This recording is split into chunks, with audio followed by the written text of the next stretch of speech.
नमस्कार दोस्तों, जय हिंद, जय भारत। दोस्तों, आज हम इस वीडियो में जानेंगे खाद तथा उर्वरक में अंतर। खाद मतलब जीवाश्म खाद और उर्वरक मतलब रासायनिक खाद में क्या अंतर होता है। इससे संबंधित प्रश्न मध्य प्रदेश की बोर्ड व लोकल परीक्षाओं में पूछा जाता है। दोस्तों, कक्षा 11वीं और 12वीं में विषय फसल उत्पादन एवं उद्यान शास्त्र के अंतर्गत अर्थात कृषि विज्ञान के अंतर्गत यह खाद पार्ट के अंतर्गत पूछा जाता है। दोस्तों, तो मैंने एक तरफ लिख रखा है खाद, जिसे हम जीवाश्म खाद भी कहते हैं, और एक तरफ लिख रखा है मैंने उर्वरक, जिसको हम रासायनिक खाद कहते हैं। सबसे पहला अंतर है इसमें, खाद को अर्थात जीवाश्म खाद को खेत पर ही तैयार किया जाता है, जबकि उर्वरक को कारखानों में तैयार किया जाता है, यानी फैक्ट्रियों में तैयार किया जाता है।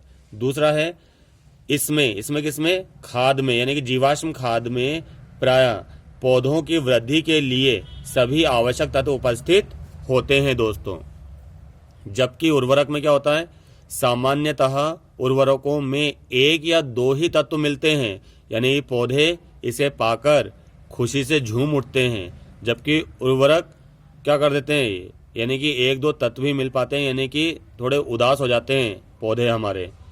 तीसरा है, इनका भूमि पर प्रभाव प्राय 2 से 3 वर्ष तक रहता है। दोस्तों, यानी जीवाश्म खाद का भूमि पर प्रभाव 2 से 3 वर्ष तक रहता है, जबकि उर्वरक का यानी रासायनिक खाद का प्रयोग मतलब प्रभाव भूमि पर तात्कालिक होता है, यानी कम समय के लिए होता है।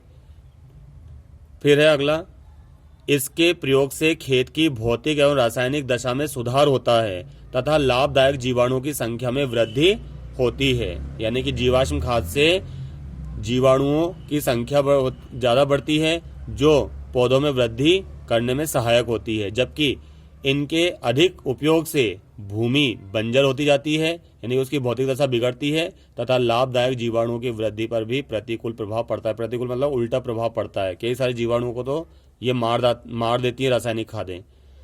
जीवाणु क्या है, इससे तो इंसानों पर भी असर हो रहा है दोस्तों आजकल।